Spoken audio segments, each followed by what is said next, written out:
네, 여러분들 반갑습니다. 지금 트럼프에 대한 관세 부과로 인해서 글로벌 증시 폭락, 기술주들에 대한 폭락들이 이어지고 있는 가운데서 절대로 떨지 않으셔도 된다라는 거를 미리 말씀을 해드리는 바가 있어요. 제가 한 번 더 말씀을 드리는데, 과거에는 이러한 관세 부과가 없었는가? 보호무역 정책 강화에 대한 정책이 과거에는 없었을까요?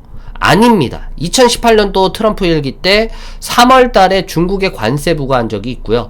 2002년 조지 부시 때는 철강 관세를 부과한 적이 있고, 1971년도 닉슨 쇼크 때에도 보호무역 정책 강화로 인해서 단기적인 조정들이 있었던 시기가 있었습니다. 근데 그러한 시기를 겪고 나서도 다우지수 나스닥 지수가 지금 현재에 대한 스코어는 몇이다? 2만 PT, 4만 PT를 찍고 있는 이 시점에서 과연 여러분들의 투자 심리는 어떻게 되고 있나요? 오늘 이 과거의 사례를 통해서, 그리고 관세 부과에 대한 이 과거 사례를 통해서 지금 흔들리고 있는 당신을 잡아드리도록 할 테니까 잘 따라오시길 바라겠습니다.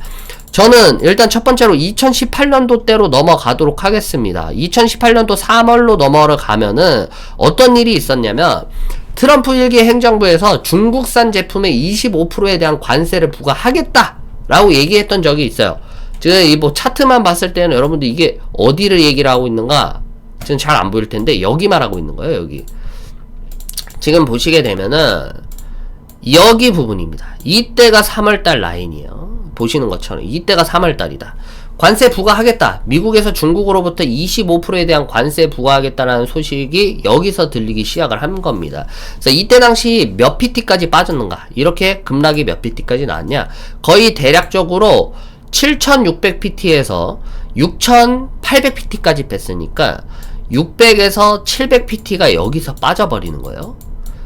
그리고 나서 그러면 시장이 그대로 쭉쭉쭉쭉 중국 관세가 앞으로 부과가 될 테니까 증시는 계속해서 폭락할 수밖에 없다라고 얘기가 나왔던 소식들도, 전망들도 있었지만, 증시는 어떻게 됐냐면 단 4개월 만에 증시가 다 말아 올리죠. 이전 고점이었던 7600PT를 말아 올려서 신고점을 그날 그 당해에 8월 달에 신고점을 갱신을 합니다. 그래서 제가 이전에도 말씀드렸다시피 관세에 대한 부과 정책이 나오면 시장은 단기적으로 조정이 들어갈 수 있지만 2, 3개월 지나고 보니까 시장에 대한 반등 랠리도 더 크게 나오더라 라고 여러분들이 생각을 하셔야 돼요. 그래서 2018년도 트럼프 1기 때에도 중국에 대한 관세 부과가 있었고, 이 보호무역 정책, 미국의 보호무역 정책들도 이때 시행이 됐지만 시장은 반등이 나왔다. 근데 이 시점으로 봐보세요. 한 번 더 빠지는 사건이 발생이 됩니다. 이 사건이 어느 때였냐면 코비드라고 하는 코로나에 대한 파국, 공급량에 대한 차질들이 생길 거고, 물가에 대한 상승률이 이때 막 엄청나게 나올 거다라고 했을 때, 이때 또 어마무지하게 빠지는 사건이 있었어요. 근데 시장이 어떻게 됐나요, 여러분들? 이거 다 말아 올렸습니다. 그러면 이때 누가 당했나? 손절한 사람이 당한 거예요. 여러분들, 지금 제가 여러분들 투자 심리 흔들리는 투자 심리를 제가 잡아준다고 했잖아요. 제가 말씀을 드리는 건 항상 노페인 노게인인 것 같아요. 그러니까 고통 없이는 내가 얻는 게 없다. 제가 요번에 설명을 저번에도 드렸지만, 제가 뭐 텔레그램 인공지능 개발한다고 요새 엄청나게 고통스럽게 하루하루를 지내고 있었어요. 지금 보시게 되면 텔레그램 이렇게 다 구축하는 데까지 엄청난 노력과 고통이 따랐습니다. 근데 지금은 엄청나게 이 실시간으로 정보를 받아보는 입장에서도, 그리고 시장에 대한 급등 급락에 대한 파악도, 왜 급등하고 왜 급락하고 있는지에 대한 사태 파악도 너무 빨라져서 사실 너무 좋아졌어요. 그래서 고통이 없었으면 과연 이러한 이 시스템이 구축이 되었는가? 그러지 못했겠죠. 그래서 여러분들도 내가 투자를 하고 있어. 근데 이러한 시장에 대한 조정은 무조건 불가피하게 나올 텐데, 이럴 때마다 내가 고통을 갖고 있더라도 나중에 크게 얻으려면 어떻게 해야 되냐면 정확히 봐야 된다는 거예요. 아, 과거에서도 관세에 대한 부과 사례로 단기적인 조정이 나왔지만 이후에 3, 4개월 만에 시장은 반등이 나왔다.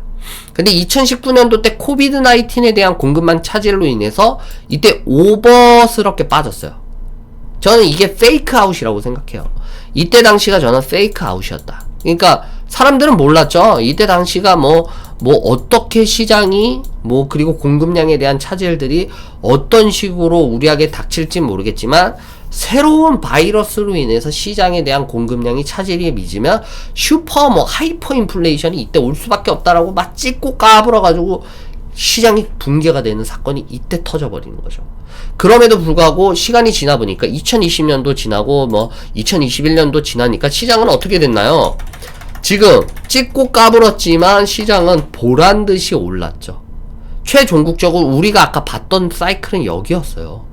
아까 봤던 사이클이 나스닥 종합지수가 7000PT 가고 8000PT 갔던 이 시점을 얘기를 하는 겁니다. 근데 지금은 몇 PT죠? 2만 PT예요. 2만 PT. 2002년도 조지 부시의 철강 관세로 인해서 철강과 자동차 업종에 대한 하락이 컸지만 나머지 시장은 지속이 됐고, 오히려 보호무역으로 인해서 미국 내 철강 업종이 회복되는 사례가 있었고, 1971년도 닉슨 쇼크 사태 때에는 미국의 보호무역 정책이 강화되었지만 되려 결국은 증시는 상승하는 패턴을 보여줬다. 과거 3가지 사례만 보더라도 지금 현재 트럼프 2기 행정부가 하고 있는 관세 정책, 보호무역 정책들이 똑같이 진행이 되고 있는 시점에서 우리는 과연 어떠한 마음을 갖고 있어야 하는가? 그저 고통만 떠안을 것인가? 아니라는 거죠. 고통을 떠안으면 이후에 있을 내가 얻을 수 있는 큰 목표만을 바라보셨으면 하는 바람이 있다라는 겁니다. 그렇기 때문에 여러분들이 이러한 부분에서는 크게 걱정을 안 하셔도 된다라는 게 제 의견이고요. 만약에 제가 이전에 2019년도 때처럼, 그때 당시처럼 실업률이 하락하고 소비자에 대한 심리지수가 확 떨어지는 시점이다. 왜냐면 그때 당시 새로운 바이러스로 인해서 이 비대면 이런 것들이 활성화가 되고 여행객도 확 감소하고 공급도 확 감소하고 일자리도 확 감소하는 이러한 하락에 대한 패턴이 동반적으로 보여진다라면 제가 이렇게 확실하게 말씀을 못 드리겠죠. 하지만 지금은 이전과 달라요. 관세가 인상이 된다 해도 미국의 소비 심리가 살아나고 있고 소비 지표는 살아나고 있고 고용이 탄탄하다라는 지표를 우리는 매달 확인하고 있습니다. 그뿐만 아닙니다. 실업률이 하락하고 있고요. 이 소비자에 대한 신뢰 지수는 2025년도에 올라왔습니다. 그래서 기업이 아무리 수출이 타격을 입어도 내수 소비가 탄탄하게 받쳐주면 증시는 올라갈 수밖에 없다니까요. 거기다가 요번에 연준과 정부에 대한 시장 부양 정책이 끝났을까요? 아닙니다. 연준은 지금 현재 계속해서 데이터를 더 지켜보겠다라고 얘기를 했지만 일각에서는 금리 인하에 대한 가능성, 그리고 유동성에 대한 공급 정책을 펼칠 거다라는 가능성도 제기가 되고 있어요. 그리고 트럼프 2기 행정부 때는 정부 역시도 기업에 대한 세금 감면, 그래서 기업 지원책, 그리고 무역 지원책을 제시를 한 사항입니다. 그래서 관세 리콜 증시 하락이라는 거는 옛말이에요. 관세가 부과가 된다 하더라도 정부의 지원 정책이 있고 그리고 연준의 통화 정책이 있으면 증시는 반등할 수 있다라는 메커니즘은 확실하게 갖고 가셔야 돼요.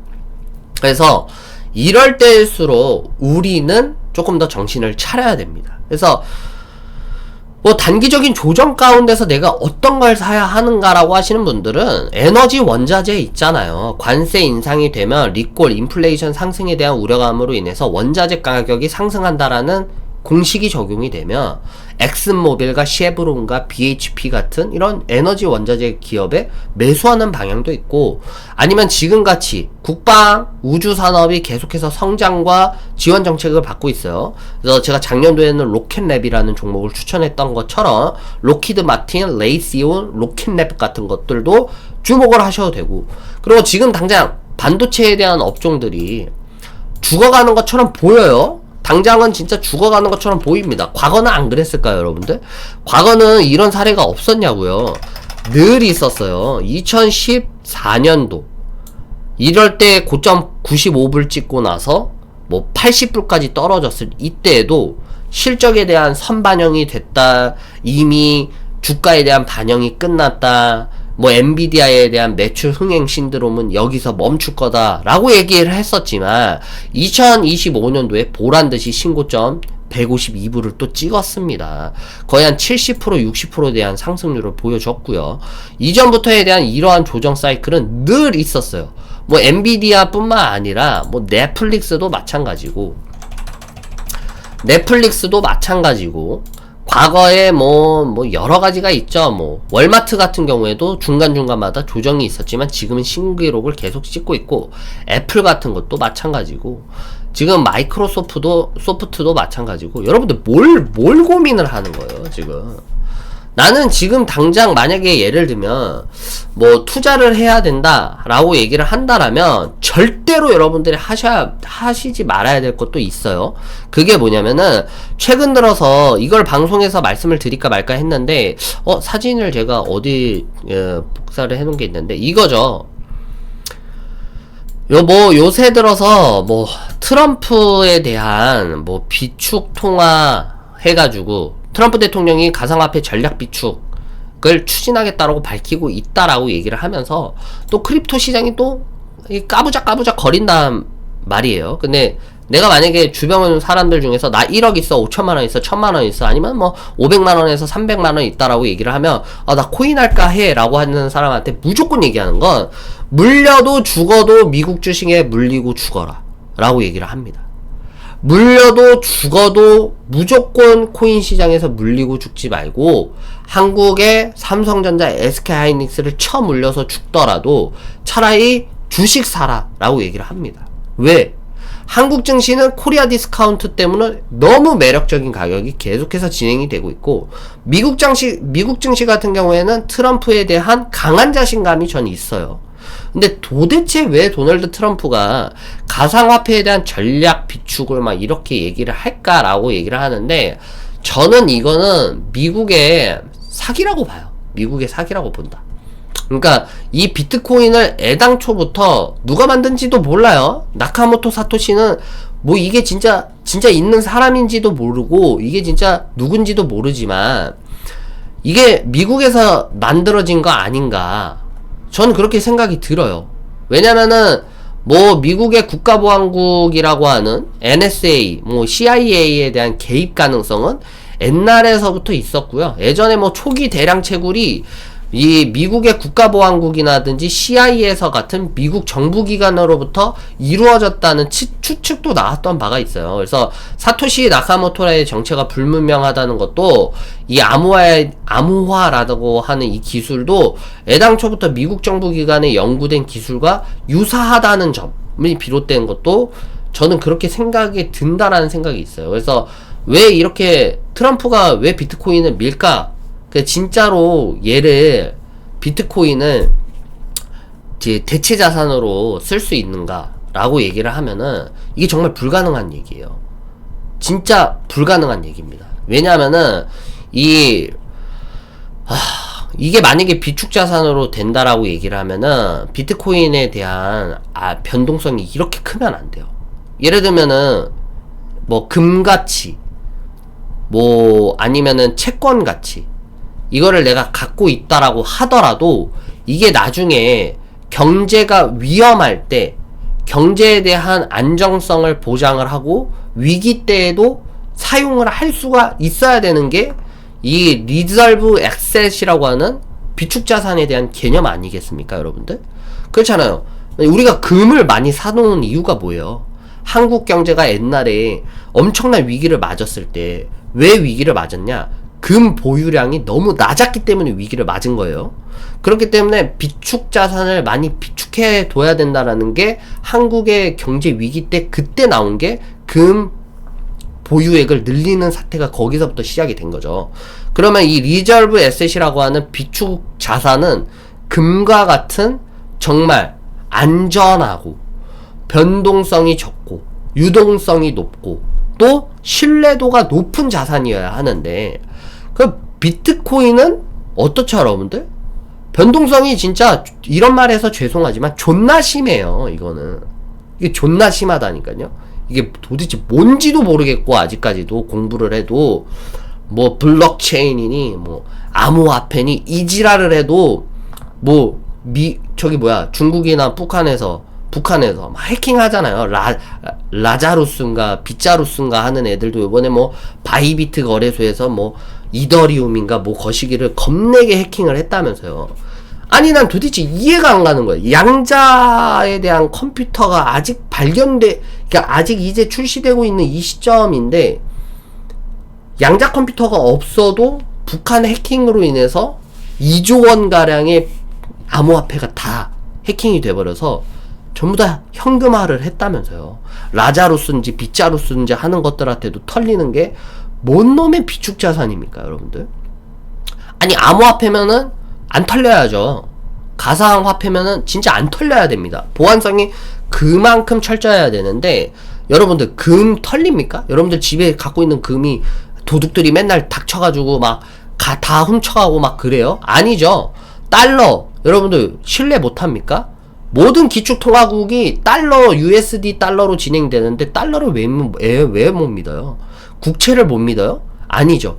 그러니까 달러라든지 금이라든지 국채는 그만큼 신뢰성이 높지만, 비트코인은 가격면에서 그리고 이러한 안정성 면에서는 빵이다. 근데 이거를 도대체가 왜 도널드 트럼프는 비축자산으로 승인을 할까? 그리고 왜 추진을 하려고 할까? 제가 볼 때는 이거는 뭔가 계략이 있다라고 보는 거예요. 그러니까 비트코인은 적합하지가 않는 거를 분명히 도널드 트럼프는 알 거예요. 왜냐면은 또 한 가지 또 제가 생각하길 때는, 만약에 예를 들어서 국가가 비트코인을 뭐 비축자산으로 삼았다. 근데 지금 미국의 경제 위기, 브로커업이라고 하는 파산 위기는 매년 오거든요. 왜냐면 얘네들이 이 경제 활성화를 시키겠다고 돈을 너무 많이 찍었죠. 통화량을 너무 많이 높여놓은 상황입니다. 근데 그러한 높은 상황에서 비트코인과 같은 불안정한 자산을 비축 자산으로서 인정을 해버리고 이거를 갖고 있겠다라고 얘기를 했을 때, 만약에 나중에 뭐 미국이 국가 부도 같은 위기 상황 가운데서 이 비트코인을 사용을 해야 되는데, 비트코인은 그만큼 안전한가? 경제 위기가 오면 좆되는 거예요. 진짜 비트코인이 만약에 가격이 레인지가 막 이렇게까지 높고, 지금 위기 때에 안전자산으로서 이거를 타 국가로부터 교환하고 가치 있는 것들을 이렇게 유동성이 뭐랄까요, 보장이 돼야 되는데 그게 안 되면 끝나는 거다. 그래서 비트코인은 말 그대로 국가 비축자산으로서는 적합하지는 않습니다. 그래서 디지털 자산일 뿐 가치 저장 기능이 불안정하고 실제 사용처도 제한적이라는 거. 그래서 국가 경제를 유지하고 신뢰를 보장을 해야 되는데, 비트코인은 지금 현재 투기 자산에 불과하다라는 거죠. 그래서 제가 볼 때는 이러한 말들은 좀 뜬구름 잡는 얘기인 것 같아요. 그리고 공급이 고정돼 있죠, 비트코인이 2100만 개로 제한이 돼 있는 걸로 알아요. 그러면 예를 들어서 뭐 달러 같은 경우에는 우리가 여러분들도 알다시피 FED 같은 연준에서 통화량을, 경기가 침체되면 통화량을 늘려가지고 경기를 부양시키고, 경기가 너무 치고 올라가고 과열 상태면은 통화량을 확 회수해가지고 채권 매입을 통해서 이 과열 치열한 양상을 확 죽이는, 이러한 유동성을 조절을 가능해야 되는데, 비트코인이 정말 비축자산으로 인정을 받으려면 이런 제한이 없어야 돼요. 근데 벌써 2100만 개로 제한이 있어서 국가가 경기 불황일 때는 조절할 방법이 없어요. 뭐 어떻게 하겠어. 그냥 무조건 비트코인을 내다 파는 것밖에 없다니까요. 그래서 국가가 경제 위기 대응을 못하면 대공황 때처럼 실업률 폭등, 경제 붕괴가 올 수도 있고, 그리고 중앙은행이 할 수 있는 역할이 없어질 텐데, 미국에서 달러를 그럼 포기하고 비트코인을 쓸까? 개 미친 또라이 같은 생각이죠. 그래서 이런 말 해서 정말 죄송한데, 그래서 전 그렇다는 거예요. 무조건적으로 여러분께 말씀을 드리는 거, 주식해라. 주식이 안전하다. 왜 굳이 그렇게까지 완전히 이건 논리는 아닌 것 같아요. 그래서 한 가지로 비교하면은 카지노 칩을 금고에 막 엄청 쌓아두고 자랑하는 거랑 똑같다고 좀 보거든요. 그러니까 네가 비트코인에 대해서 뭘 알아? 막 씨봉 새끼야. 막 이러면은 왜 몰라요? 비트코인 제가 예전에 비트코인이 오브스가 막 20원 할 때, 그리고 막 별 코인들이 막 몇백 원 했을 때가 있어요. 그때가 언젠지 모르겠어. 2000 몇 년도인데 2015, 16년도인가 막 그때였던 것 같아요. 한참 이제 막 조금씩 코인 내기 전에 듣기 전에 그때서부터 계속 봤단 말이에요. 그러면 나도 장님이 아니고 뜬 눈으로 계속 보는 사람인데 가격을 보고 있으면은 이게 진짜 이게 계속 조정을 받더라도 얘가 진짜 찐이면은 우상향 해야 된다니까요. 이렇게. 근데 그딴 게 없어요. 비트코인은 진짜 그럴 수는 있겠지만 나머지 알트코인으로 그럼 뭡니까? 그럼 개쓰레기 개잡주 스캠 코인이죠. 그렇잖아요, 여러분들. 스캠 개코인들이죠, 지금. 그게 정말 기술력이 인정받고 이랬으면 뭐 몇백원, 몇십원짜리가 어딨어요. 벌써 막 몇십만원, 몇만원, 몇천원은 가야지. 그러니까 이건 좀 잘못된 개념인 것 같다. 그래서 제가 볼 때는 이러한 얘기들은 안 보는 게 좋을 것 같아요. 안 보는 게 좋다. 그래서 이런 분위기로 인해서 여러분들이 좀 현혹되지 말자. 그래서 미국 같은 경우가 그냥 이걸로 금융 패권을 유지하려는 거 아닐까요, 여러분들? 뭐 디지털 금 프로젝트 이런 것처럼 뭐 지금 위안화가 막 디지털 화폐 만든다고, 그러니까 중국에서 디지털 화폐 만들겠다고 막 이 난리 치니까 뭐 미국에서도 이런 걸로 인해서 뭐 디지털 위안화 프로젝트를 약간 좀 견제하기 위해서, 그리고 러시아라든지 중국에서 계속 달러에 대한 의존도를 줄이고 있잖아요. 중국과 러시아는 미국에 대한 달러에 대한 의존도를 줄이고 싶어서 금을 진짜 겁나 산단 말이에요. 중국 같은 경우가 올해가 뭐야, 몇 년도부터 금 시장에서 금을 제일 매입을 많이 하는 사람들이 중국이랑 인도일걸요? 중국이라든지 인도 애들이 금을 진짜 존내게 사놓는 이유도 달러에 대한 의존도를 낮추기 위해서다. 그래서 미국도 이를 알기 때문에 미국이 그냥 이러한 새로운 글로벌 경제에 대한 하나의 뭐 메커니즘 하나를 또 만들기 위해서 이런 거 아닌가, 이런 생각도 들기도 하고. 아무튼 방송이 좀 딴 데로 샜죠. 딴 데로 샜긴 했지만 여러분들 아까도 말씀드렸다시피 제가 말씀을 드리는 건 주식을 물려도 주식하고 죽어도 주식하는 게 차라리 되려 안전해요.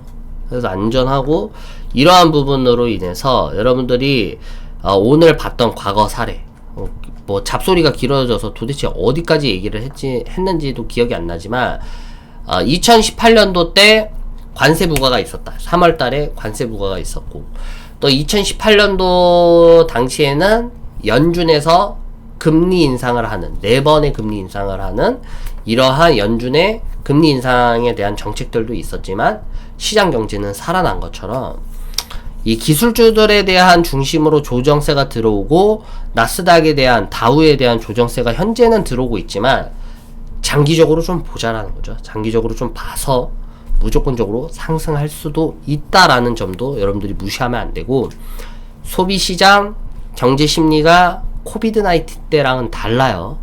그렇기 때문에 그렇게 주저당하는 일은 없을 거니까 여러분들이 이 점을 꼭 참고를 하셨으면 좋겠습니다. 일단 여러분들 오늘 여기까지 하도록 하겠고요. 여러분들 소중한 좋아요, 댓글 많이 부탁드리도록 하겠습니다. 오늘 방송 여기까지 하겠습니다. 감사합니다.